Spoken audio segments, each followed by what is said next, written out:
పవన్ కళ్యాణ్ గారు ఇప్పుడు డిప్యూటీ సీఎంగా ఆంధ్రప్రదేశ్‌లో పదవి స్వీకరణ చేశారు కదా! అయితే ఇప్పుడు ఆయన పూర్తిగా సినిమాలు ఆపేస్తారు అని బయట పెద్ద టాక్ వినిపిస్తుంది. అది నిజమే అంటారా? ఆల్రెడీ సైన్ చేశారు. సైన్ చేసినట్లని చేయకుండా అయితే ఉండరు. చేయాల్సిందే కంపల్సరీ.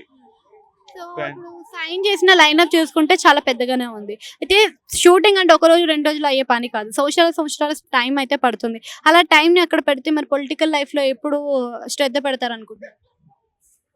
ఆయన 2 మేనేజ్ చేసుకునే కెపాసిటీ ఆయనకుంది. పవన్ కళ్యాణ్ అంటే ఆయన రాజకీయాల్లో ఉంటూనే సినిమాలు కూడా చేస్తారు. అంటే ఆయన సినిమాలైనా పక్కన పెడితే పదవులు కూడా చాలా ఎక్కువనే ఉన్నాయి.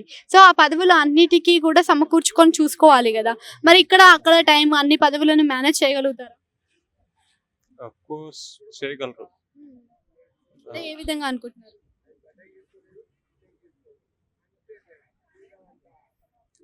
ఇప్పుడు పవన్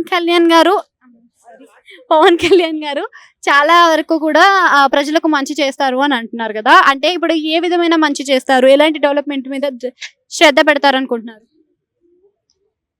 అంటే ఇప్పుడు ఆయన డిప్యూటీ సీఎంగా ఆయన చేసే పని ఆయన కరెక్ట్‌గా చేస్తే, ఆయన కింద వాళ్ళు కూడా కరెక్ట్‌గా చేస్తే ప్రజలకి ఆటోమేటిక్‌గా అన్నీ అందుతాయి. ఏ కరప్షన్ లేకుండా.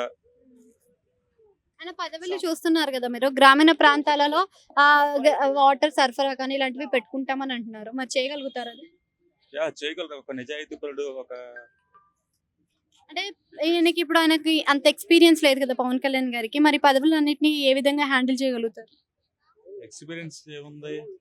ఆహ్, అవగాహన తెచ్చుకుంటారు. ఆయన అవగాహన తెచ్చుకునే కెపాసిటీ ఆయనకుంది. ఎందుకంటే ఆయనకి సమాజం పట్ల ఒక అవగాహన ఉంది. తిరిగారు, జనాల్లో తిరిగారు. ఆహ్, ఆయనకి ఎలా చేయాలో కూడా ఆయనకి అంటే పవన్ కళ్యాణ్ గారిని మీరు స్క్రీన్ పైన చూద్దాం అనుకుంటున్నారా? లేకపోతే పొలిటికల్‌గా చూద్దాం అనుకుంటున్నారా? స్క్రీన్ మీద చూస్తూ ఆయన్ని డిప్యూటీ సీఎంగా కాకుండా సీఎంగా చూడాలని ఒక అభిమానిగా నా